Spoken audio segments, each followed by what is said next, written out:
ഇന്ത്യയോട് വീണ്ടും പോരിനുറച്ച് പാകിസ്ഥാൻ. വെള്ളം പാകിസ്ഥാന്റെ ചുവപ്പ് രേഖയാണെന്ന അവകാശവാദം ഉന്നയിച്ച പാകിസ്ഥാൻ സൈനിക മേധാവി. പഹൽഗാം ഭീകരാക്രമണത്തിന്റെ തിരിച്ചടിയായി ഇന്ത്യ സ്വീകരിച്ച നടപടികളിൽ ആദ്യത്തേതായിരുന്നു സിന്ധു നദീജല കരാർ മരവിപ്പിക്കൽ. സിന്ധു നദീജല ഉടമ്പടി പാകിസ്ഥാന്റെ ചുവന്ന രേഖയാണെന്നും ജലപ്രശ്നത്തിൽ പാകിസ്ഥാൻ യാതൊരു വിട്ടുവീഴ്ചയ്ക്കുമില്ലെന്നും പാകിസ്ഥാൻ സൈനിക മേധാവി ജനറൽ അസീം മുനീർ പറഞ്ഞു. വിവിധ സർവകലാശാലകളിലെ വൈസ് ചാൻസലർമാർ, പ്രിൻസിപ്പൽമാർ, അധ്യാപകർ എന്നിവർക്കുള്ള യോഗത്തിൽ സംസാരിക്കവെയാണ് മുനീർ ഭീഷണിയുമായി രംഗത്തെത്തിയത്. വെള്ളം പാകിസ്ഥാന്റെ ചുവന്ന രേഖയാണ്. 24 കോടി പാകിസ്ഥാനികളുടെ ഈ അടിസ്ഥാന അവകാശത്തിൽ തങ്ങൾ ഒരു വിട്ടുവീഴ്ചയും അനുവദിക്കില്ലെന്നാണ് മുനീർ ഭീഷണി സ്വരം ഉയർത്തിയത്. സിന്ധു നദീജല കരാർ ന്യൂഡൽഹി താൽക്കാലികമായി നിർത്തിവെച്ചതിനെതിരെ പാകിസ്ഥാൻ നേതാക്കൾ ഇന്ത്യയെ ആവർത്തിച്ച് ഭീഷണിപ്പെടുത്തിയിട്ടുണ്ട്. എന്നാൽ തീരുമാനത്തിൽ നിന്ന് ഇന്ത്യ അണുവിടെ മാറിയിട്ടില്ല.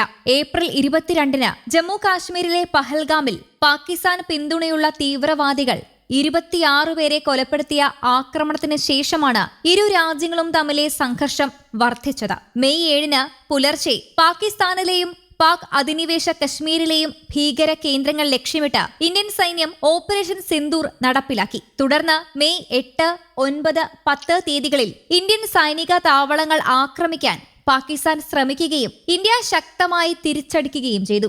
സിന്ധു നദീജല കരാർ മരവിപ്പിച്ച ഇന്ത്യയുടെ തീരുമാനം പുനഃപരിശോധിക്കണമെന്ന് ആവശ്യപ്പെട്ട് പാകിസ്ഥാൻ ജല മന്ത്രാലയം കേന്ദ്രത്തിനും കത്തയച്ചിരുന്നു. നദീജലം പങ്കുവെക്കുന്നതുമായി ബന്ധപ്പെട്ട് 1960-ൽ ലോകബാങ്കിന്റെ മധ്യസ്ഥതയിൽ രൂപവൽക്കരിച്ച കരാറിൽ നിന്ന് ഏപ്രിൽ 22-നുണ്ടായ പഹൽഗാം ഭീകരാക്രമണത്തിന്റെ പശ്ചാത്തലത്തിലാണ് ഇന്ത്യ പിന്മാറിയത്. ഭീകരതയ്ക്കെതിരെ പാകിസ്ഥാൻ ശക്തമായ നിലപാട് സ്വീകരിക്കുന്നതുവരെ കരാർ മരവിപ്പിക്കാനാണ് ഇന്ത്യയുടെ തീരുമാനം. ഇന്ത്യയുടെ തീരുമാനം പാകിസ്ഥാനിൽ പ്രതിസന്ധി സൃഷ്ടിക്കുമെന്ന് പാക് ജല മന്ത്രാലയം വിദേശകാര്യ മന്ത്രാലയത്തിനയച്ച കത്തിൽ പറയുന്നു. കരാർ പ്രകാരം സത്ലജ്, ബിയാസ്, രവി എന്നീ കിഴക്കൻ നദികളിലെ ജലം ഇന്ത്യക്കും സിന്ധു, ഝലം, ചിനാബ് എന്നീ പടിഞ്ഞാറൻ നദികളിലെ ജലം പാകിസ്ഥാനും ഉപയോഗിക്കാം. എന്നാൽ ഭീകരാക്രമണത്തിന് പിന്നാലെ ഘട്ടം ഘട്ടമായി പാകിസ്ഥാനിലേക്കുള്ള നീരൊഴുക്ക് പൂർണ്ണമായും തടയുമെന്നാണ് ജലശക്തി മന്ത്രി CR പാട്ടീൽ പറഞ്ഞത്.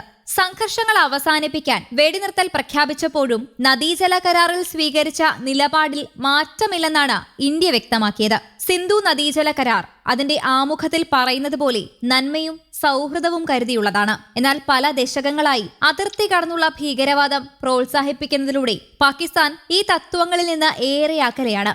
വെടിനിർത്തൽ പ്രഖ്യാപനത്തിന് പിന്നാലെ വിദേശകാര്യ വക്താവ് രൺധീർ ജയ്സ്വാൾ പറഞ്ഞു. പഹൽഗാമിലെ ഭീകരാക്രമണത്തിന് പിന്നാലെ രക്തവും ജലവും ഒരുമിച്ചൊഴുക്കില്ലെന്ന് പ്രധാനമന്ത്രി നരേന്ദ്രമോദി വ്യക്തമാക്കിയതിന് പിന്നാലെയാണ് ക്യാബിനറ്റ് സുരക്ഷാ കമ്മിറ്റി സിന്ധു നദീജല കരാർ മരവിപ്പിക്കുന്നതായി അറിയിച്ചത്. ഇത് തീർച്ചയായും പാകിസ്ഥാന് വലിയ തിരിച്ചടിയാണ് നൽകിയിട്ടുള്ളത്. News desk, Kerala Kaumudi.